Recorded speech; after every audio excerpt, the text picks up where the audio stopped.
இந்த ஞாயிற்றுக்கிழமை காலைல வந்திருக்கிற உங்களை எல்லாரையும் இயேசுவின் நாமத்துல நான் வாழ்த்தி வரவேற்கிறேன்.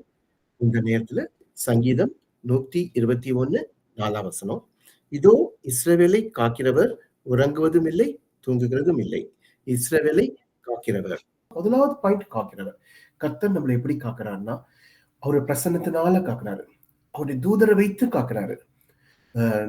நமக்கு விரோதமா சத்துருக்கள் வந்தா நம்முடைய யுத்தத்தை ஆண்டவரே நடத்துறாரு. கடைசியா கர்த்தர் நம்முடைய ஆத்மாவை காக்கிறாரு. நம்ம ஆத்மாவை எப்படி காக்கிறாரு? கல்வாரி சிலுவையில 2000 வருஷத்துக்கு முன்னாடியே ஆண்டவர் தம்முடைய ஜீவனை கொடுத்துட்டாரு. அப்ப நம்ம பிறக்கிறதுக்கெல்லாம் முன்னாடியே நம்மளுடைய எல்லா பாவத்தையும் ஆண்டவர் என்ன பண்ணிட்டாரு? கல்வாரி சிலுவை மன்னிச்சுட்டாரு. ஆனா நம்ம என்ன பண்ணணும்? அதை சுதந்திரிக்கணும்னா மனம் திரும்பணும். நம்ம மனம் திரும்பும் போது நம்மளோட ஆத்மா காக்கப்படுது.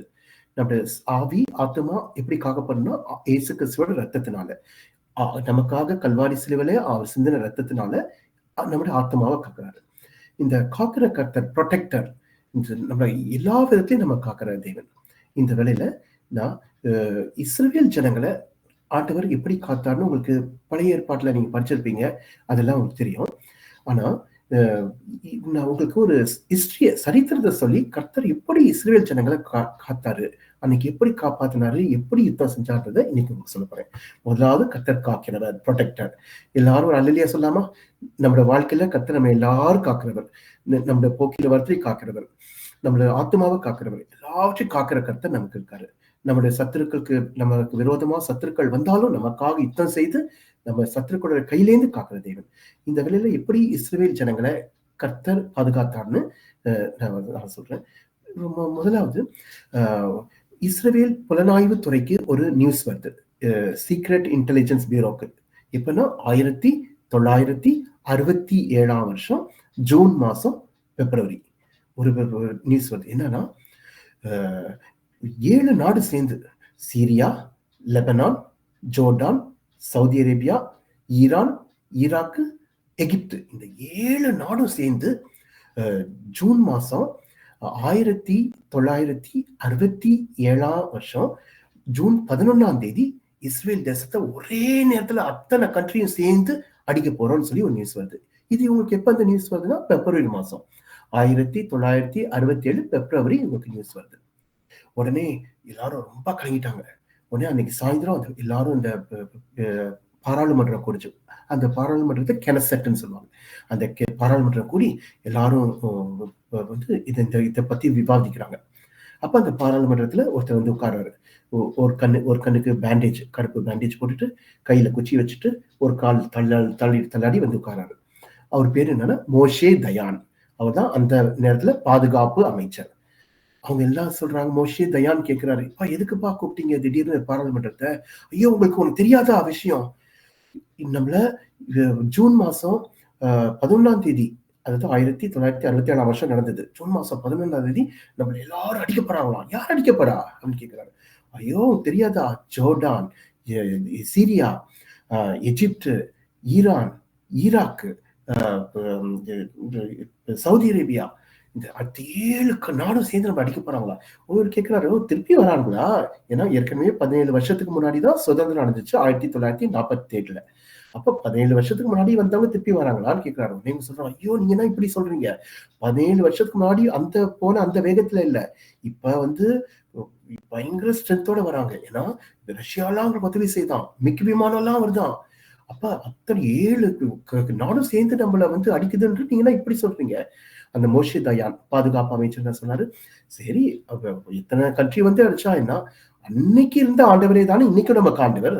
அன்னைக்கு 17 வருஷத்துக்கு முன்னாடி இருந்த அதே ஆண்டவர் தான் இன்னைக்கும் நமக்கு ஆண்டவர். அன்னைக்கு நம்ம தாவீது தான், அன்னைக்கு அந்த கோலியாத் எப்படியோ அதே போல அவங்க கோலியாத் தான். நம்ம ஆண்டவர் எப்படிப்பட்ட ஆண்டவர்னா 6 நாள் எல்லாத்தையும் படிச்சுட்டு 7ஆவது நாள் ரெஸ்ட் எடுத்தாரு. அந்த மாதிரி நம்ம என்ன பண்ணலாம்? ஜூன் மாசம் 11ஆம் தேதி அவங்க நம்ம அடிக்க வராங்கன்னா நம்ம ஜூன் மாசம் ஒரு 6 நாள் முன்னாடி பார்க்கலாம். 11ஆம் தேதிக்கு 6 நாள் முன்னாடி ஜூன் மாசம் 6ஆம் தேதி நம்ம ஸ்டார்ட் பண்ணலாம். உடனே இவங்களாம் குழம்பி போயிட்டாங்க. ஐயோ என்ன நீங்க பாதுகாப்பு அமைச்சர், நீங்களே இப்படி சொல்றீங்களே, நீங்க தான் நாட்டை பாதுகாக்க வேண்டியவங்க. ஒரு சாதாரண உள்நாட்டு யுத்தம் வந்தா கூட ஒரு 6-7 மாசத்துல நம்ம என்ன பண்ண முடியாது, பாதுகாக்க முடியாது. ஒரு எல்லை போர் வருதுன்னு வச்சுக்கோங்க, பவுண்டரி. அத கூட நம்மளால ஒரு 3 மாசத்துல பாதுகாக்க முடியாது. இது இத்தனை நாடு சேர்ந்து வந்து நம்மள அடிக்க போறோம்னு சொல்லி நமக்கு நியூஸ் வந்திருக்கு. நீங்க என்னன்னா இவ்வளவு அசால்ட்டா சொல்றீங்களே அப்படின்னாரு. அதுக்கு இந்த மோஷே தயான் அந்த பாதுகாப்பு அமைச்சர் என்ன சொன்னாரு, நீங்க எல்லாரும் சேர்ந்து என்ன பாதுகாப்பு அமைச்சரா தேர்ந்தெடுத்திருக்கீங்க. நீங்க தேர்ந்தெடுத்ததுனால நான் பாதுகாப்பு அமைச்சர். அதனால நான் சொல்றத நீங்க எல்லாரும் கேட்கணும். நீங்க எத பத்தி கவலைப்படாதீங்க. நம்ம ஆண்டவர் எப்படி 6 நாள் எல்லா கிரியும் செஞ்சு 7வது நாள் ஓய்ந்திருந்தாரோ, நம்ம ஜூன் மாசம் 6ஆம் தேதி ஸ்டார்ட் பண்ணிட்டு 11ஆம் தேதி நம்ம ரெஸ்ட் எடுத்துடலாம். அதனால இன்னமே இத பத்தி நீங்க யாரும் எதுவும் என்கிட்ட நீங்க கேட்கக்கூடாது. இன்னமே நானா உங்களை கூப்பிட்டாதான் பாராளுமன்றத்தை கூப்பிட்டாதான் என்கிட்ட கேட்கணும். இதை பத்தி யாரும் கேட்கக்கூடாது. நான் என்ன செய்ய போறதை யார்ட்டையும் சொல்ல மாட்டேன். நீங்க எல்லாம் போங்கன்னு சொல்லி அந்த பாராளுமன்றத்தை கலைச்சனால எல்லாரும் போயிட்டாங்க. எல்லாரும் குழம்பி போயிட்டாங்க. என்னடா இவரு இப்படி சொல்றாங்க. என்ன நடந்துச்சுன்னா, இந்த 1967ஆம் வருஷம் நான் சொல்றது இது எல்லாமே கூகுள்ல இருக்கு. நீங்க போய் செக் பண்ணி பாருங்க. 1967ஆம் வருஷம் ஜூன் மாசம் 5ஆம் தேதி காலங்காட்டியம் இவர் என்ன பண்றாரு, ஏலாத்துன்ற ஒரு ஏர்போர்ட். நான் இஸ்ரேல் தேசத்துக்கு போயிருக்கும்போது அந்த ஏர்போர்ட்டை பார்த்தோம். ஏலாத்துன்னு ஒரு ஏர்போர்ட் இருக்கு. இந்த இஸ்ரேல் ஜனங்கள்கிட்ட மொத்தம் எந்த ஏரோப்ளைன் வந்து யுத்த விமானம் 413. அந்த மொத்த 413 விமானத்தை அந்த ஏலாத் ஏர்போர்ட்ல நிறுத்த முடியாது. அது சின்னது. 200 ஏரோப்ளைன் தான் நிறுத்த முடியும். அப்ப என்ன பண்ணாங்க, அந்த ஜூன் மாசம் 5ஆம் தேதி சூரியன் வரத்துக்கு முன்னாடி ஒரு 5:45 களவாட்டியும் ஒரு சின்ன சின்ன கொசு கொசுவா நிக்கிற மாதிரி இருந்துச்சு. அப்ப அந்த அந்த நேரத்துல எல்லா பைலட் 200 அது என்னன்னு பார்த்தா 200 ஏரோப்ளைன் நிக்குது. யுத்த விமானம் 200 பைலட் அவங்க ஹெல்மெட்டை கையில வச்சுட்டு லெஃப்ட் ஹேண்ட்ல ஹெல்மெட்டை வச்சுட்டு கை ரைட் ஹேண்ட் மார்க்ல வச்சுட்டு நிக்கிறாங்க. அது ஒரு சின்ன உருவம் நிக்குது குச்சியை வச்சுட்டு. அவர் யாருன்னா மோஷே தயார். ஒரு கண்ணு தான் அவருக்கு. ஒரு கண்ணுல பேண்டேஜ் போட்டுட்டு அவர் நிற்பாரு. அவர் உடனே யாத்திராகமம் 14ஆம் அதிகாரத்தை அப்படியே வாசிச்சுட்டு நீங்க எல்லாரும் கிளம்பி போங்க. 200 ஃபிளைட் இருக்கு. நீங்க எல்லாரும் என்ன பண்ணுங்க, இந்த எஜிப்ட் மட்டும் போங்க. எஜிப்ட்ல மட்டும் இந்த 200 ஃபிளைட் போகணும். 40 ஏரோப்ளைனா. அலெக்சாந்திரியாவுக்கு ஒரு 40 ஏரோப்ளைனும், சூயஸ்க்கு ஒரு 40 ஏரோப்ளைனும், சீனாய் வனாந்தருக்கு 40 ஏரோப்ளைனும், மொத்தம் 200 ஏரோப்ளைன். அந்த 200 யுத்த விமானத்தை நீங்க என்ன பண்ணுங்க, பறக்க விடுங்க அப்படின்னு சொல்லி இவர் என்ன பண்ணுவாரு, இந்த மோஷே தயார் இன்ஸ்ட்ரக்ஷன் கொடுத்துருவாரு. அப்ப எகிப்து தேசத்துல இருக்கிற அந்த எல்லா விமானப்படையும் அழிக்கிறதுக்கு இது யாருக்கும் தெரியாது. அவங்க எப்ப வந்து அடிக்க போறாங்க, ஜூன் மாசம் 11ஆம் தேதி. இவங்க என்னைக்கு போறாங்க, ஜூன் மாசம் 6ஆம் தேதி. 6ஆம் தேதி கரெக்டா சூரியன் உதிக்கிற அந்த 6 மணிக்கு அந்த 200 ஏரோப்ளைன் போயிடுச்சு. பாருங்க, அவங்க எகிப்துல இருந்து ரேடார் வச்சு பார்த்தா கூட கண்டுபிடிக்க முடியாது. ஏன்னா இந்த பிளைட் எப்படி போகுதுன்னா 20க்கும் 30 அடி உயரத்துல பறக்க போகுது. நீங்க இன்ஜினியர்ஸை கேட்டு பாருங்க, ஏரோநாட்டிக் இன்ஜினியர்ஸை. 20க்கும் 30க்கும் அடியில ஒரு பாலைவனத்துல பிளைட் போகவே முடியாது. ஏன்னா அது ரொம்ப டஸ்ட் இருக்க இடம். இந்த பிளைட் இந்த யுத்த விமானம் எப்படி போகுதுன்னா பயங்கர ஃபாஸ்டா போயிட்டு காத்த உறிஞ்சு அந்த காத்த பின்னாடி தள்ளி அந்த ப்ரொபஷனல் தான் மேலே ஏறுது. ஆனா இந்த 30 அடி உயரத்துல போகும்போது அந்த பாலைவனத்துல இருக்க தூசியெல்லாம் வந்து இன்ஜின்ல பட்டு இன்ஜின் பழுதடைஞ்சு இந்த விமானமே வெடிச்சு போயிடும். ஆனா இவங்களுக்கு பாருங்க அந்த இடமும் பழக்கம் இல்லை. இதுக்கு முன்னாடி பழகிற இடமும் இல்லை. எதிரியோட இடம். ஃபர்ஸ்ட் தடவை போறாங்க. ஆனா அந்த 200 ஏரோப்ளைன்ல ஒரு ஏரோப்ளைன் கூட ஆக்சிடென்டே ஆகல. 200 பத்திரமா வந்துச்சு. அப்ப காலம் காட்டியும் 6 மணிக்கு போறாங்க. இவர் 5 மணி நேரம் டைம் கொடுக்குறாரு. 6 மணிக்கு நீங்க போங்க, போயிட்டு 11 மணிக்கு இங்க வந்துடணும்னு சொல்றாரு. அப்ப இந்த காலங்காட்டி 6 மணிக்கு இந்த 200 ஏரோப்ளைன் எங்க போகுது, எகிப்துக்கு போகுது. நான் சொன்ன மாதிரி 40 இந்த கெய்ரோக்கு போகுது, அலெக்சாந்திரியாவுக்கு போகுது, அந்த சூயஸ் கால்வாய்க்கு போகுது, சீனாய்க்கு போகுது. அந்த போய் 5 மணி நேரத்துக்குள்ள அந்த டோட்டலா எகிப்துல இருந்த அத்தனை விமானப்படையும் அழிச்சிட்டு காலையில 11 மணிக்கு அதே ஏலாத் ஏர்போர்ட்டுக்கு வந்து சேர்ந்துருச்சு. பாருங்க, இது ஆண்டவரோட கிருபையா இல்லையா? ஒரு எஜிப்ட்ல இருக்கிறது யுத்த விமானம்லாம் நிறைய. ஆனா இவங்க கிட்ட மொத்தமே 200 தான். 200 இவங்க எல்லாம் சேர்ந்து வந்து ஜூன் மாசம் 11ஆம் தேதி இவங்க அடிக்கிறதுக்கு போறாங்க. ஆனா இவங்க என்ன சொல்றாங்க, யுத்தத்துல 2 இருக்கு. ஒண்ணு டிஃபென்சிவ், ஒண்ணு அஃபென்சிவ். அஃபென்சிவ்னா அவங்களை அடிக்கிறது, டிஃபென்சிவ்னா நம்மளை காப்பாத்திக்கிறது. இதான் இஸ்ரேல் ஜனங்க சொல்றாங்க, அன்னைக்கு நம்மள காப்பாத்திக்கிறது ஏதாவது பண்ணுங்க. இவர் எதுவும் கவலைப்படல, நீங்க போங்கன்னு சொல்லிட்டு போயிடுறாரு. அப்ப அந்த டோட்டலா எல்லா விமானப்படையும் அழிச்சிட்டு இந்த 200 ஏரோப்ளைனும் பத்திரமா 11 மணிக்கு வந்தது. 11 மணிக்கு வந்தோடனே இந்த மோஷே தயான் வந்து நிக்கிறாரு. என்ன போயிட்டு வந்துட்டீங்களா? டோட்டலா அழிச்சிட்டோம். எல்லா ஏர்போர்ட்டையும் அவங்க எதிர்பார்க்கவே இல்லை. திடீர்னு அவங்க 11ஆம் தேதி அடிக்கலாம்னு நினைச்சிட்டு இருந்தவங்களுக்கு ஒரு பெரிய அதிர்ச்சி. எல்லா ஏர்போர்ட்டையும் அந்த காலி பண்ணிட்டு வந்துட்டாங்க. சில ஏரோப்ளைன் மட்டும் ஹேங்கர்ல வச்சிருந்தாங்க எகிப்த். அதை மட்டும் அடிக்க முடியல. ஆனா அதை கூட இவங்க என்ன பண்ணிட்டாங்க, ஓடுதளத்தை தாறுமாறாக்கிட்டாங்க. அந்த ஃபிளைட் ஓட முடியாதபடி. அப்ப டோட்டல் ஏர்போர்ட்டையும் அந்த எகிப்துல அவங்க அழிச்சிட்டு கரெக்டா எப்ப வந்துட்டாங்க, 11 மணிக்கு வந்துட்டாங்க. 11 மணிக்கு வந்தோடனே இந்த மோஷே தயான் சொல்றாரு, சரி முழு வெற்றி தானே, இன்னைக்கு போங்க, இன்னைக்கு இதோட போதும், இன்னைக்கு ரெஸ்ட், நீங்க போய் ரெஸ்ட் எடுங்க. அப்போ ஒருத்தர் சொல்றாரு, பர்மிஷன் டு டாக், நான் உங்கள்கிட்ட பேசணும். சரி என்ன சொல்லுங்க. சரி நாங்க இப்ப போய் அடிச்சுட்டு வந்தோம், திருப்பி போறோம். எங்க திருப்பி போறீங்க? இங்க சீரியான் இருக்கு, லெபனான் இருக்கு, இங்க ஜோர்டான் இருக்கு, அங்கெல்லாம் போறோம். திருப்பி போறீங்களா? இன்னைக்கு போதும், இன்னைக்கு அடிச்சது போதும். இல்ல நீங்க போலான்னு இருக்கோம். சரி அப்ப 2 மணி நேரம் டைம் தரேன். இப்ப மணி 11 மணி. 1 மணிக்குள்ள இங்க ஃபியூல் எரிபொருள்லாம் நிரப்புங்க, இதுல ஏரோப்ளைன்ல குண்டெல்லாம் பொறுத்துங்க, நீ சாப்பிடுறதெல்லாம் சாப்பிடுங்க, ரெஸ்ட் எடுங்க, கரெக்டா 1 மணிக்கு இங்க இருந்து கிளம்புங்கன்னு சொல்றாங்க. அப்ப அந்த 5 மணி நேரத்துல அந்த எகிப்துல இருந்த எல்லாத்தையும் அழிச்சிட்டு வந்துட்டு இப்ப எங்க போறாங்க, ஜோர்டான், லெபனான், சிரியா, இந்த 3த்துக்கு 1 மணி கிளம்ப போறாங்க. திருப்பி அதே யாத்திராமம் 14ஆம் அதிகாரத்தை வாசிட்டு இவங்களை அனுப்புறாரு. இது எல்லாமே வேத விற்பனர்கள், ஆராய்ச்சியாளர்கள் எல்லாம் ஆராய்ச்சி பண்ணதுன்னு நான் பேசுறேன். நீங்க யூடியூப்ல பார்த்தா இவ்வளவு இருக்காது. யூடியூப்ல இருக்குது, இதெல்லாம் இருக்காது. இது எல்லாமே வேத ஆராய்ச்சியாளர்கள் பேசுறதை நான் சொல்றேன். இப்ப 11 மணில 2 மணி நேரம் ரெஸ்ட் எடுத்துட்டு 1 மணிக்கு திருப்பி இதே 200 விமானம் எங்க போகுது, சிரியாவுக்கு ஒரு ஒரு பாட்டு விமானமும், ஜோர்டானுக்கு ஒரு பாட்டு விமானமும், அப்புறம் இன்னொரு பாட்டு விமானம் எங்க போகுது, சிரியா, ஜோர்டான், அப்புறம் இன்னொரு கண்ட்ரினா லெபனான். இந்த 3 கண்ட்ரிக்கு இந்த விமானம் போகுது. போய் அவங்க எதிர்பார்க்காத நேரத்துல, இத்தனைக்கும் இந்த சீரியாவுக்கு ரஷ்யா வந்து என்ன கொடுத்துருக்கு, மிக் விமானம் கொடுத்துருக்கு. ரஷ்யா வந்து அவ்வளவு உதவி செஞ்சிருக்கு மிக் விமானம். அதெல்லாத்தையும் சேர்த்து இவங்க அழிச்சிட்டு எப்ப வந்துட்டாங்க, 1 மணிக்கு போயிட்டு சாயந்தரம் 6 மணிக்கு வந்துட்டாங்க. அதே 200 விமானம் வந்துருச்சு. ஒரு சேதமும் இல்லை. போட்டு இப்போ சிரியாவை ஃபுல்லா அழிச்சிட்டாங்க, லெபனான் அழிச்சிட்டாங்க, ஜோர்டான் அழிச்சிட்டாங்க, 3த்தையும் அழிச்சிட்டாங்க. உடனே சாயந்தரம் 6 மணிக்கு இவர் இந்த மோஷே தயான் இந்த பாராளுமன்றத்தை கூப்பிடுறாரு. கேட்கிறாரு, என்ன முழு வெற்றியான்னு சொல்றாங்க. ரொம்ப சந்தோஷம், முழு வெற்றி. உடனே அவர் என்ன சொல்றாரு, இதெல்லாம் நான் செஞ்சேன்னு நினைக்காதீங்க, இது அத்தனையும் யார் செஞ்சது, நம்முடைய ஆண்டவர் செஞ்சது. நம்முடைய ஆண்டவர் யாரு, அன்னைக்கு இருந்து அதே ஆண்டவர் தான் இன்னைக்கு நமக்கு இருக்காரு. நம்ம ஆண்டவர் தான் இதை செஞ்சாரு அப்படின்னு சொல்றாரு. இப்ப என்ன சொல்றாரு, பாராளுமன்றத்தை கூப்பிட்டு, சரி இன்னைக்கு இப்ப எல்லாரும் என்ன பண்ணிருந்தீங்க, உங்க போனை எடுத்து கீழே வச்சிருங்க. அந்த காலத்துல செல்போன்லாம் கிடையாது, லேண்ட்லைன் தான். யார் போன் எடுக்கக்கூடாது, நான் சொன்னா மட்டும் தான், நான் இன்னைக்கு போன் எடுங்கன்னு சொல்றோம், அன்னைக்குதான் போன் எடுக்கணும் சொல்லிட்டு எல்லா போனை கீழே வச்சுன்னு சொல்லிடுறாரு.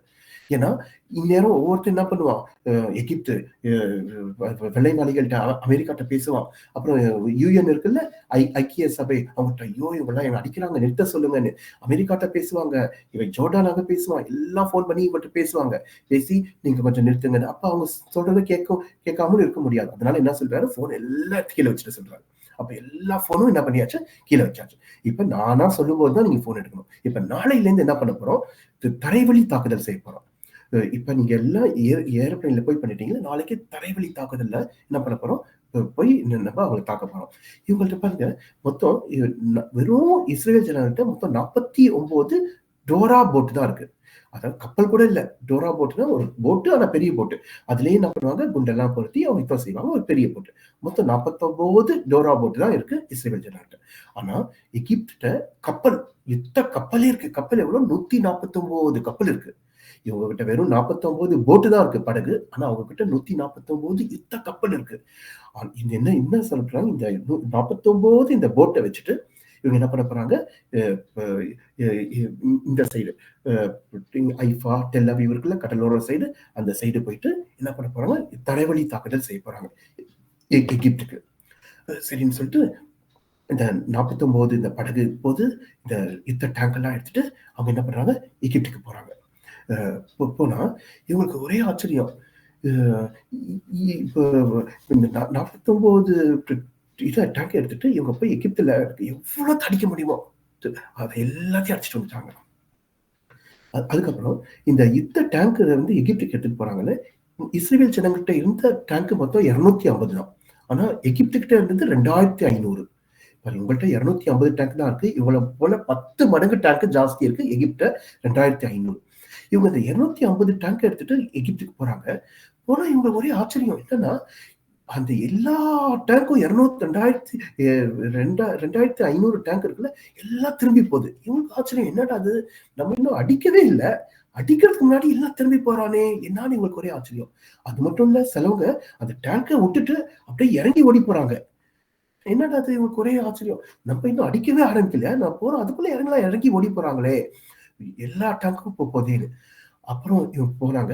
போனா ஒருத்தருமே இல்ல. ஒரு ரெசிஸ்டன்ஸ் இல்லாம, எதிர்த்தாக்குதலே இல்லாம, எல்லா 2500 டேங்க எல்லாத்தையும் அடிச்சுட்டு, எல்லாத்தையும் அடிச்சுட்டு வந்துட்டாங்க. அப்புறம் கொஞ்ச நாள் கழிச்சுட்டு ஒரு பத்திரிகையாளர், ஒரு ஊடகவியாளர் அவங்கள பேட்டி எடுக்கிறாரு. எகிப்திய அந்த ட யுத்த வீரர்கள பேட்டி எடுக்கிறாரு. நீங்க எதுக்கு 2500 டேங்க்கும் ஓடி போனீங்கன்னு கேட்டதுக்கு அவங்க என்ன தெரியுமா சொன்னாங்க? 250 யுத்த டேங்க் வந்துச்சுன்னு இஸ்ரேல் ஜனங்க சொல்றது ஒரு பொய். 250 வரவே இல்ல. எங்க கண்ணால பார்த்தோம். 25,000 டேங்க் வந்துச்சு யுத்த டேங்க்.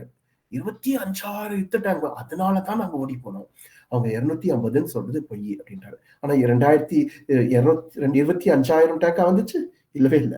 வெறும் 250 தான். ஆனா அவங்க கண்ணுக்கு ஆண்டவர் அந்த மாரி காமிச்சிருக்காரு. அது மட்டும் இல்ல, சி சிலவங்க எந்திரிச்சு ஓடி போனாங்கல்ல, அதுக்கு அவங்க சொல்றாங்களாம், சரி அப்படி இருந்தும் நாங்க தாக்கலாம்னு தான் நின்னோம். ந நாங்க இஸ்ரவேல் ஜனங்கள பார்த்துட்டு ஒண்ணும் ஓடி போல. ஒரு குளவியா வந்துச்சு. எங்கேருந்து தான் வந்துச்சோ தெரியல ஒரு குளவி. ஃபுல்லா குளவி வந்துச்சு. அந்த குளவிக்கு தப்பிக்க தான் நாங்க ஓடி போனோம்ன்றாங்களாம். அது கூட பாருங்க, கீழ விழுந்தாலும் மீசையில மண்ணு ஒட்டலன்ற மாரி அப்படியே சொன்னாங்க.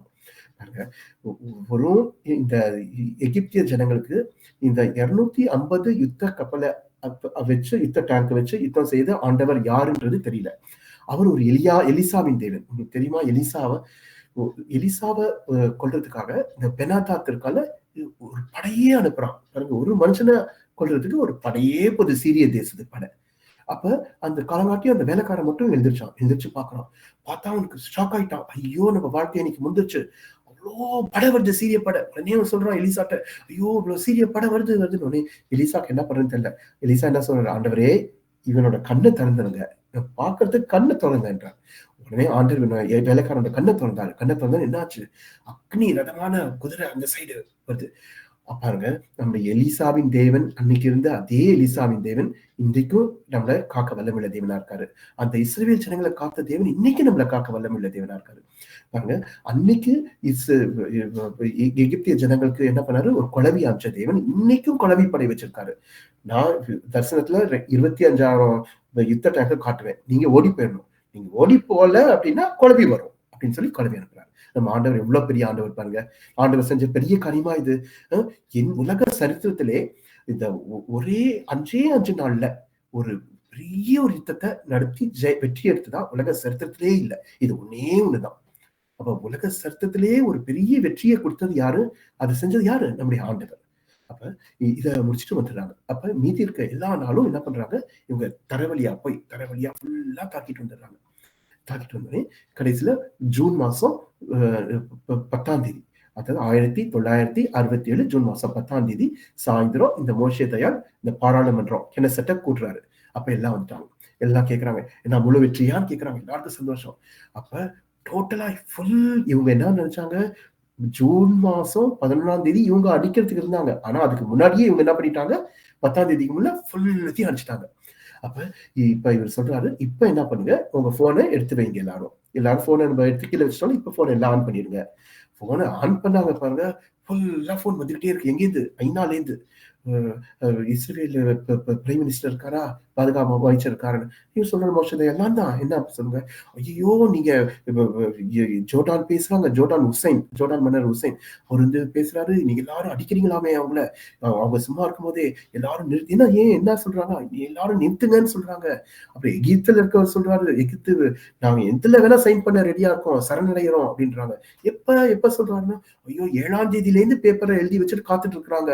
உங்க போன் எடுக்க மாட்டேங்குதே, போன் எடுத்தாலே உபயோகத்தில் இல்லைன்னு வருதேன்னு. ஆமா, நாங்க பிஸியா இருந்தோம் அப்படின்னு சொல்லிட்டு சரின்னு அன்னைக்கு அவர் ரெஸ்ட் எடுத்தாங்க. அதே மாதிரி ஆண்டவர் எப்படி 6 நாள் முடிச்சுட்டு 7ஆம் நாள் ஓய்ஞ்சிருந்தாரோ, அவங்க என்ன சொல்லிட்டாங்க?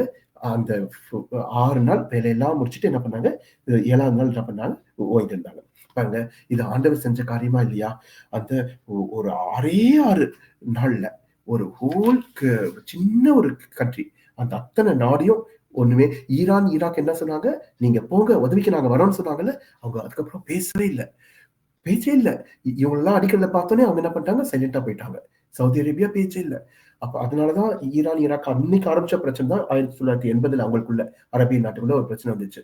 ஐயோ! இவங்க இப்படி இருக்கிறாங்களேன்னு. அப்ப பாருங்க ஆண்டவர் எவ்ளோ யுத்தத்துல வல்லமையுள்ள தேவன், எப்படி ஆண்டவர் யுத்தம் செஞ்சிருக்காருன்னு பாருங்க. அப்ப இந்த ம் இந்த 1967 ஜூன் மாசம் நீங்க போய் கூகுள்ல போட்டு பாருங்க. ஆண்டவர் ஒரு பெரிய வெற்றிய இஸ்ரவேல் ஜனம் குடுத்தாரு. உங்களுக்கு நெறைய பேரு 1967ல பிறந்தவங்களா இருப்பீங்க. கர்த்தர் பாருங்க ஒரு பெரிய வெற்றிய குடுத்தாரு. அப்ப அந்த அந்த அன்னைக்கு ஒரு ஒரு பெரிய ஜெயத்த ஆண்டவர் இஸ்ரவேல் ஜனங்களுக்கு குடுத்தாரு. யுத்தத்துல ஒரு ஜெயம். அப்ப உலக சரித்திரத்துல கேள்விப்படாத விதத்துல இஸ்ரவேல் என்ன பண்ணுச்சு? ஒரு வெற்றிய அடைஞ்சுச்சு. அதுக்கப்புறம் 1973ல இந்த ஜோர்டான் பக்கத்துல கோலான் ஹைட்ஸ்ன்னு ஒண்ணு இருக்கு. அத கைப்பற்றதுக்காக இவங்க போலான்னு இருந்தாங்க 73ல. ஆனா இவங்களுக்கு தெரியாம 1,00,000 கண்ணி வெடிய தரையில புதைச்சு வச்சிருக்காங்க. அப்ப அதுல போனா இவங்க வந்து நிச்சயம் மாட்டிடுவாங்க. ஆனா ஆண்டவர் எப்படி செஞ்சாரு பாத்தீங்களா? அந்த வனாந்தரத்துல பெரிய ஒரு காத்த வர வச்சாரு. அந்த பெரிய காத்து இந்த மண்ணெல்லாம் அள்ளிட்டு போயிருச்சு. போனோனே இவங்களுக்கு அந்த 1,00,000 கனி வெடி தெரிஞ்சுச்சாம். உடனே அதெல்லாம் தாண்டி தாண்டி போய் என்ன பண்ணாங்க? அந்த ஜோர்டான்ல இருக்க இந்த கோலன் ஹைட்ஸ்ன்ற அந்த பகுதிய அழிச்சிட்டு வந்தாங்க. இன்னைக்கு அது இஸ்ரேல் வசமா தான் இருக்குது. இப்ப கோலான் ஹைட்ஸ் வந்து இன்னைக்கு இஸ்ரேல் வசமா இருக்குது. பாருங்க அந்த இவ்வளவு நாள் இல்லாத அந்த எருசலேம் அத அன்னைக்கு கைப்பற்றிட்டாங்க. அதுக்கப்புறம் இந்த கோலான் ஹைட்ஸையும் கைப்பற்றிட்டாங்க. இன்னைக்கும் வந்து ஐநா சபை கேட்டுட்டே இருக்குல்ல கோலான் ஹைட்ஸை கொடுங்கன்னு. இவங்க சொல்றாங்க நாங்க எதுக்கு கொடுக்கணும்? அது எங்களோட இடம். எங்களோட இடத்த நாங்க அடிச்சு எடுத்தோம். அது எதுக்கு கொடுக்கணும்னு சொல்றாங்க. பாருங்க கர்த்தர் ஒரு பெரிய அற்புதத்தை அன்னைக்கு செஞ்சாரு 1973லயும். அப்ப அப்ப இதெல்லாம் யாரு? ஆண்டவரோட ஒரு செயல் தான். அப்ப அந்த யுத்தத்துல வல்லமையுள்ள தேவன் இஸ்ரவேல் ஜனங்களுக்காக யுத்தத்தை செஞ்சவர். நம்ம வாழ்க்கையில என்னென்னலாம் யுத்தம் வந்தோம், நமக்கு விரோதமா யார் வந்தாலும் உங்க வாழ்க்கையில வர யுத்தம் பல விதத்துல இருக்கலாம். நமக்கு விரோதமா சத்துருக்கள் எழுப்பியிருக்கலாம், நமக்கு விரோதமா போராட்டம் இருக்கலாம், நமக்கு விரோதமா பிரச்சனைகள் இருக்கலாம். ஆனா யுத்தத்தில் வல்லமையுள்ள தேவன் இஸ்ரவேல் ஜனங்களை அன்னைக்கு காப்பாத்தின அதே தேவன், யுத்தத்தை செய்த தேவன் நம்முடைய வாழ்க்கையில நம்முடைய யுத்தத்தெல்லாம் செய்ய வல்லமையுள்ள தேவனா இருக்காரு. அப்புறம் இன்னொரு ஒன்றை மட்டும் நான் சொல்லி முடிச்சிடுறேன். இது மட்டும் இல்ல, 1976 வருஷம் 1976 வருஷம் ஜூன் மாசம் என்ன நடந்துச்சுன்னா 27ஆம் தேதி டெல் அவிவ், இஸ்ரேல்ல இருந்து டெல் அவிவ்ன்ற ஏர்போர்ட்ல இருந்து ஒரு ஏர் பிரான்ஸ் ஏர்பிளைன் போச்சு. 147 பயணிகளோட அந்த பிளைட் போச்சு. அந்த பிளைட் வந்து போயிங் 707 ஏர் பிரான்ஸ் பிளைட். அப்ப ஜூன் மாசம் 1976 27ஆம் தேதி அந்த பிளைட் கிளம்புது 147 பயணிகளோட. அதுல 103 இஸ்ரேல் ஜனங்க இருக்காங்க. அது போற வழியில கிரீஸ் நாட்டுல போயிட்டு ஏதென்ஸ் ஏர்போர்ட்ல ஃபியூயல் எரிபொருள் நிரப்பிட்டு கொஞ்சம் பேசஞ்சரை ஏத்திட்டு திருப்பி போகுது. ஆனா அப்ப அங்க ஏறின பயணிகள்ல ஒரு 6 பேர் பயங்கரவாதிங்க. அந்த 6 பேர் பிளைட் கிளம்பினோடனே இந்த பிளைட்டை அவங்க கண்ட்ரோல்ல கட்டுப்பாடுல கொண்டு வந்துட்டாங்க. கொண்டு வந்து அவங்க என்ன பண்ணிட்டாங்க? அந்த பிளைட்டை திருப்பி பக்கத்துல உகாண்டான்னு ஒரு ஊர் இருக்கு, உகாண்டா தேசம். அங்க உகாண்டால என்டபேன்னு ஒரு ஏர்போர்ட், அந்த ஏர்போர்ட்டுக்கு கடந்து கொண்டு போயிட்டாங்க. இவங்களோட என்னன்னா இஸ்ரேல் ஜனங்களை கொண்டு 106 பேர் இஸ்ரேல் ஜனங்க இருக்காங்க. அப்ப அந்த நாள்ல உங்களுக்கு தெரியும் உகாண்டாவோட அதிபதி இடி அமீன் டாடா. உங்களுக்கு எத்தனை கேள்விப்பட்டிருக்கீங்க? ஒரு பயங்கர கொடூரமான மனுஷன் இடி அமீன் டாடான்றவன் அந்த உகாண்டாக்கு அதிபர். பயங்கர கொடூரமான மனுஷன். அவனோட கண்ட்ரியில இருக்க என்டபே ஏர்போர்ட்டுக்கு அந்த பிளைட்டை கொண்டு போயிட்டாங்க. கொண்டு போயிட்டு இவங்க என்ன பண்ணாங்க? பயங்கரவாதிகள் அந்த 106 இஸ்ரேல் ஜனங்களை மட்டும் இறக்கிட்டு மற்றவங்க எல்லாம் திருப்பி பிரான்ஸ் காமிச்சிட்டாங்க. ஆனா அந்த ஏர்பிளைனை ஓட்டுன அந்த பைலட், நான் வந்து இந்த எல்லா ஜனங்களும் வந்தாதான் போவேன், இல்லாட்டி போக மாட்டேன்னு சொல்லிட்டாரு. அவர் மட்டும் வந்துட்டாரு. அப்ப இன்னொரு விமானியோட அந்த மத்த பசஞ்சர்ஸோட அந்த பிளைட் பிரான்ஸுக்கு போயிடுச்சு. இப்ப இந்த 106 பேரையும் என்ன பண்ணிட்டாங்க? இந்த என்டபே ஏர்போர்ட்ல ஒரு ரூம்ல வச்சு அழைச்சிட்டு அவங்க காலக்கெடுவதுக்கு சொல்றாங்க. 72 மணி நேரம் டைம் கொடுக்குறோம். 3 நாள். 3 நாள்ல இவங்களை கொண்டுட போறோம். 106 இஸ்ரேல கொண்டுட போறோம். அவங்க டிமாண்ட் வைக்கிறாங்க. என்ன வைக்கிறாங்கன்னா, இந்த இஸ்ரேல் தேசத்துல ஒரு 54 இஸ்ரேல், பிரான்ஸ், ஜெர்மனில 54 தீவிரவாதி இருக்காங்க. பிஎல்ஓன்னு சொல்லுவாங்க, பாலஸ்தீன் லிபரல் ஆர்கனைசேஷன் சொல்லி. அந்த 54 தீவிரவாதி ஜெயில இருக்கவங்கள நீ விடுதலை செய்யணும். 2வது $8 மில்லியன் கொடுக்கணும். இதை வந்து 3 நாள் 72 மணி நேரத்துல நீங்க குடுத்தீங்கன்னா, நான் இந்த 106 பேர விடுவிப்போம். இல்லாட்டி 106 பேர கொன்னுடுவோம்ன்னு சொல்றாங்க. உடனே இஸ்ரவேலுக்கு என்ன பண்றதுன்னு தெரியல. இப்ப அந்த கஷ்டப்பட்டு பிடிச்ச அந்த 54 தீவிரவாதிய விடுவிக்கவும் முடியாது. அதே நேரத்துல இந்த இஸ்ரவேல் ஜனங்கள அப்படியே சாகவும் விட முடியாது. அவங்களையும் காப்பாத்தணும். அதுக்காக காலக்கெடுவ நீடிச்சாங்க. இன்னும் ஒரு ஒ எ இந்த இவங்க சொன்னாங்கல்ல ஜூன் 27 அத வந்து இன்னும் கொஞ்சம் ஜூலை வரைக்கும் நீடிச்சாங்க. இன்னும் கொஞ்சம் ஜூலை வரைக்கும் டைம் குடுங்கன்னு சொல்லி, இன்னும் ஒரு 6, 7 நாள் காலக்கெடுவ நீடிச்சாங்க. நீடிச்சுட்டு என்ன பண்றாங்க, அ இந்த இஸ்ரேல் தேசத்திலேருந்து ஒரு 3 ஏரோப்ளேன் போகுது. 3 ஏரோப்ளேன் அந்த 7 நாளுக்குள்ள ரெடி பண்ணிட்டாங்க. அந்த ஹெர்குலஸ் C-130 அந்த 3 ஏரோப்ளேன். அந்த ஒரு ஏரோப்ளேன்ல வெறும் விமானி மட்டும் தான் இருக்காங்க. இன்னொரு 3 ஏரோப்ளேன் எங்க போய் நிக்குதுன்னா, அ போற வழியில கென்யான்ற தேசத்துல போயிட்டு எரிபொருள்லாம் நிரப்பிட்டு கென்யால கேட்கறாங்க, "எங்க போறீங்கன்னா?" "நாங்க ஒரு வேலையா போறோம்ன்னு" சொல்லிட்டாங்க. கென்யாலேருந்து நேரா எங்க வருது? அந்த உகாண்டால எம்ப சொன்னேன்ல, இவன் 105 இஸ்ரவேல் ஜனங்கள சிறைப்பிடிச்சு வச்சிருக்கான்னு சொன்னேன்ல, என்டபி ஏர்போர்ட். அந்த ஏர்போர்ட்டுக்கு இந்த 3 ஏரோப்ளேனும் போகுது. இப்ப நடுராத்திரி 12 மணிக்கு. நடுராத்திரி இருட்டுல எல்லா ஏர்போர்ட் லைட்டும் ஆஃப்ல இருக்கு. 11ஆம் தேதி அவன் என்ன பண்ண போறான்? டைம் முடிஞ்சிருச்சு. கொல்ல போறான். இவங்க 10ஆம் தேதி ராத்திரி 12 மணிக்கு அந்த 3 ஏரோப்ளேனும் அழகா வந்து இறங்குது. ஃபர்ஸ்ட் ஒரு ஏரோப்ளேன் வந்து நின்னுச்சு. அதுக்கு பின்னாடி இந்த ஏரோப்ளேன் வந்து நின்னுட்டு திருப்பி போறதுக்கு திரும்பி நிக்குது. அப்புறம் அதுக்கு பின்னாடி அடுத்த ஏரோப்ளேன் வந்து அதுவும் போறதுக்கு திரும்பி நிக்குது. 3 ஏரோப்ளேன். அந்த ஃபர்ஸ்ட் ஏரோப்ளேன்லேருந்து அ ஒரு லேண்ட் ரோவர் கார் இறங்குச்சு. அந்த லேண்ட் ரோவர் கார் என்னன்னா, இந்த உகாண்டா அதிபர் இருக்கான்ல இடி அமீன், அவன் எப்போதும் போறதுக்கு அவனுக்கு முன்னாடி ஒரு கார் இருக்கும். அந்த கார் தான் லேண்ட் ரோவர் ஜீப். அது இறங்குச்சு. அதுக்கப்புறம் இந்த இடி அமீன் போற மாரி அதே கார் அவனோட கார் பென்ஸ்ல தான் போவான். அந்த கார் வந்து இறங்குச்சு. அதுக்கு பின்னாடி இன்னொரு ஒரு land rover jeep, defence jeep. அது வந்து இறங்குச்சு. 3. இத இத இது வந்து இடி அமீன் எப்படி வருவானோ, அதே மாரி அந்த 7 நாளுக்குள்ள பாருங்க இஸ்ரேல் ஜனங்க செஞ்சுட்டாங்க. இப்ப இந்த 3 வந்து இறங்கவும், இந்த அரை தூக்கத்துல இருக்காங்கல்ல, இந்த பயங்கரவாதிகள், அந்த செக்யூரிட்டிலாம் அப்படியே முழிச்சு பார்க்குறாங்க. அவங்க என்ன நினைக்கிறாங்க? ஐயோ! இடி அமீன் வந்துட்டாருன்னு சொல்லிட்டு எல்லாம் சொல்லிட்டு வைக்கிறாங்க. ஆனா வந்தது யாரு? வந்தது யாரு? இஸ்ரவேல் ஜனங்க. இவங்களோட அ இவங்க அதே மாரி இடிமின் வர மாரியே, அந்த மாரியே அவன மாரியே ஒரு பென்ஸ் கார் செஞ்சு, அந்த லேண்ட் ரோவர் ஜீப் செஞ்சு, அதே மாரி வராங்க. அதுக்கப்புறம் பின்னாடி ஒரு ஏர்பிளேன் இருக்குல்ல, அதுல வெறும் விமானி தான் இருந்தாங்க. அது எதுக்குன்னா, இந்த 105 பேர காப்பாத்தி கொண்டு போறதுக்கு. அதுல வேற யாரும் இல்ல. அதுக்கப்புறம் ஃபர்ஸ்ட் ஏர்பிளேன்ல ஒரு 120 பேர் வந்து அ இஸ்ரவேல் படைகள். அவங்க வந்தாங்க. வந்தோனே எல்லாரையும் சுட்டுக் கொன்னுட்டாங்க பயங்கரவாதிகள். எல்லாரையும் கொன்னுட்டு அந்த 105 பேர அப்படியே அவங்க காப்பாத்தி இந்த ஏர்பிளேன்ல கொண்டு போயிட்டாங்க. இது எல்லாமே இப்ப வந்து ஒரு சினிமாவா எடுத்திருக்காங்க. ஆனா இது உண்மையிலேயே நடந்தது. எதுவுமே கதை கிடையாது. உண்மையிலேயே நடந்தது. இப்ப இத வச்சு ஒரு சினிமாவா எடுத்திருக்காங்க ஹாலிவுட். 3 சினிமா எடுத்திருக்காங்க. YouTubeல நீங்க போனா பார்க்கலாம். அ 90 மினிட்ஸ் இன் என்டபே அப்படின்னு போட்டிருக்காங்க. இன்னொன்னு ஆப்பரேஷன் தண்டர்போல்ட். இது இது இந்த இதுக்கு பேரு ஆப்பரேஷன் தண்டர் போல்ட்ன்னுவாங்க. அதுவும் ஒரு யூடியூப்ல இருக்கு. 90 மினிட்ஸ் இன் என்டபே அது கூட பார்க்கலாம். அப்புறம் அ ஆப்பரேஷன் என்டபே இந்த 3 இது சினிமா எடுத்து வச்சிருக்காங்க. ஆனா இது நடந்தது உண்மையிலே. பாருங்க இந்த 106 பேர்ன்னு சொன்னேன்ல, அதுல ஒரே ஒரு வயசான அம்மா மட்டும் உடம்பு சரியில்லாதனால அவங்கள ஹாஸ்பிட்டல்ல சேர்த்துட்டாங்க. அவங்கள காப்பாத்த முடியல. அ இன்னொருத்தரு இந்த இது இந்த முக்கியமான ஆள் யாருன்னா, அந்த இப்போதைய பிரைம் மினிஸ்டர் இருக்கார்ல, பெஞ்சமின் நெத்தன்யாகு அவரோட அண்ணன் ஜோர்டான் நெத்தன்யாகு. அவரும் இந்த ஒருத்தன் சுட்டதுனால, அவரு அந்த ஏரோப்ளேன்ல போம்போதே அவர் செத்துட்டாரு. அவர காப்பாத்த முடியல. அந்த ஒரு அம்மாவ இந்த இடி அமீன் என்ன பண்ணான்னா, அவருக்கு பயங்கர அவமானம், கோவம். நம்ம ஊருக்கு வந்துட்டு நம்மள மாரியே ஒரு கார செஞ்சுட்டு ஏமாத்தி கொண்டு போயிட்டாங்களான்னு சொல்லிட்டு, அந்த அம்மாவோட மாமிசத்த வெட்டி, வெட்டி, வெட்டி ஃப்ரிட்ஜ்ல வச்சு சாப்பிட்டதா அவர சொல்றாங்க. பாருங்க. அந்த இவங்க இதுக்கு எவ்வளவு நேரம் ஆச்சு சொல்லுங்க? 90 மினிட்ஸ் 90 நிமிஷம். கரெக்ட்டா 1 1/2 மணி நேரம். 1 1/2 மணி நேரத்துல இது எல்லாத்தையும் முடிச்சுட்டாங்க. பாருங்க இது ஆண்டவர் செஞ்சது தானே. 1976ஆம் வருஷம் நடந்தது. இது வந்து உங்கள அ வயசான 70ஆம் வருஷத்துக்கு முன்னாடி பிறந்தவங்களுக்குலாம் இது தெரியும். இந்த இந்த மாரி ஆண்டவர் யுத்தம் செஞ்சாரு. அப்ப அதே ஆண்டவர் இன்னைக்கு நம்ம வாழ்க்கையில நம்முடைய யுத்தத்த செய்ய வல்லமையுள்ள தேவனா இருக்காரு. உங்க வாழ்க்கையில நீங்க என்ன நமக்கு விரோதமா சத்துருக்கள் எழும்புறாங்களேன்னு நினைக்கலாம். இந்த சத்துருக்கள்லேருந்து எப்படி நமக்கு விடுதலை கிடைக்கும்னு நினைக்கலாம். இந்த ஒரு பெரிய போராட்டம், பிரச்சனை இருக்கே, இதுலேருந்து எப்படி விடுதலை கிடைக்கும்னு நினைக்கலாம். ஆனா அன்னைக்கு யுத்தத்துல வல்லமையுள்ள தேவன் யார்? நம்முடைய தேவன். இஸ்ரவேலின் தேவன் நம்முடைய தேவன். யுத்தத்தில் பராக்கிரமம் உள்ள தேவன் நம்முடைய தேவன். அன்னைக்கு இஸ்ரவேல் ஜனங்களுக்கு எப்படி விடுதலை குடுத்தாரோ, அதே தேவன் இன்னைக்கு நமக்கு விடுதலை தர வல்லமையுள்ள தேவனா இருக்காரு. அதுக்கப்புறம் ரொம்ப நாள் கழிச்சு ஒரு எகிப்திய ஜனாதிபதி பேரு அப்துல் நாசர். அவன் வந்து இவங்களோட சமாதானம் பேசி அந்த சூயஸ் பகுதியும் அந்த சீனாயும் அவன் கேட்டான். அது இவங்க தானமா கொடுத்துட்டாங்க. அதனாலதான் இன்னைக்கு அந்த சூயஸ் பகுதியும் இந்த சீனாயும் எகிப்து வசமா இருக்கு.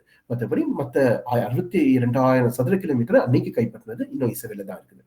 அந்த இஸ்ரவேல் ஜனங்களுக்கு ஆண்டவர் எவ்வளவு அற்புதம் செஞ்சார் அன்னைக்கு. இது ஒரு சின்ன ஒரு கண்ட்ரியால ஒரு 5 நாள்ல ஒரு பெரிய ஜெயத்தை எடுக்கவே முடியாது. இது செஞ்சது யாரு? முழுக்க முழுக்க நம்முடைய இஸ்ரவேலின் ஆண்டவர். நம்ம இஸ்ரவேலின் தேவன் நம்ம அவங்க பட்சத்துல இருந்து செஞ்சிருக்காரு. அதே போல உங்க வாழ்க்கையில என்ன பிரச்சனையா இருந்தாலும், எந்த யுத்தமா இருந்தாலும் நம்ம ஆண்டவர்ட்ட ஒப்பு கொடுக்கணும். ஆண்டவரே, எனக்கு இந்த காரியத்துல எனக்கு யுத்தத்துல என்னால ஜெயிச்சு வர முடியல. இது எனக்கு ஒரு பெரிய போராட்டமா இருக்கு. இதுல இருந்து எனக்கு விடுதலை வேணும். இந்த காரியத்துல எனக்கு சமாதானமே இல்லை. இந்த காரியத்துல இருந்து என்னால வெளியே வர முடியல. இதுல இருந்து எனக்கு ஒரு விடுதலை வேணும். இதுக்கு எப்படியாவது ஒரு ஜெயம் வேணும் நீங்க கேட்டுட்டு இருக்கலாம். ஆனா ஆண்டவர் என்ன பண்ணுவாரு? இஸ்ரவேலின் ஆண்டவர் யுத்தத்தெல்லாம் நடத்துற தேவன். முதலாவது பார்க்கிறோம், ஆண்டவர் நம்ம காக்கிறவர், ப்ரொடெக்டர். நம்ம காக்கிறவர், காண்கிறவர், பிஹோல்டர், கரிசனை உள்ளவர், கேர்கிவர். இன்னைக்கு இந்த ஒரு பாயிண்ட் மட்டும் போதும். ப்ரொடெக்டர், அவர் நம்மளை பாதுகாக்கிற தேவனா இருக்காரு, நம்மளை காக்கிற தேவனா இருக்காரு, நம்ம யுத்தத்திலேயே நம்மளை பாதுகாக்கிற தேவனா இருக்காரு. அப்ப நம்ம வாழ்க்கையில வர எல்லா யுத்தத்தையும் என்ன பண்ணுவாரு? ஆண்டவர் நம்ம எல்லாத்தையும் பொறுப்பேற்றுக் கொள்வாரு. நீதிமானுக்கு வரும் துன்பங்கள் அநேகமா இருக்கும், அவைகள் எல்லாவற்றிலும் நின்று கர்த்தர் அவனை விடுவிப்பார் என்று வாசிக்கிறோம். இப்ப ஆண்டவர் பிள்ளைங்களுக்கு தான் கஷ்டம் வருது, உலகத்து யாருக்கும் கஷ்டம் வருது. ஆனா மத்தவங்களுக்கும் நமக்கும் என்ன வித்தியாசம்? நமக்கு ஒரு நம்பிக்கை இருக்கு. நமக்கு கூட ஆண்டவர் இருக்கிறாரு, நமக்கு ஜெயத்தை தர. ஆனா உலகத்தாருக்கு அந்த ஒரு நம்பிக்கை இல்லை. அப்ப நமக்கு ஒரு பெரிய ஹோப் இருக்கு. கர்த்தரே நம்ம நம்பிக்கை. நம்மளுடைய யுத்தத்தெல்லாம் கர்த்தர் நடத்துவாரு. நான் உங்களுக்காக யுத்தம் செய்வேன், நீங்கள் சும்மா இருப்பீர்கள் என்று வாசிக்கிறோம். அப்ப நம்ம யுத்தத்தெல்லாம் ஆண்டவர் என்ன பண்ணுவாரு? நடத்துவாரு. இந்த வேளையில நம்ம வாழ்க்கையில எந்த யுத்தம் வந்தாலும், எந்த போராட்டம் இருந்தாலும், எந்த பிரச்சனையா இருந்தாலும் நம்ம ஆண்டவர்கிட்ட ஒப்பு கொடுக்கலாம். ஆண்டவர்கிட்ட ஒப்பு கொடுக்கும்போது கர்த்தர் நம்மள அற்புதமா நடத்துவாரு.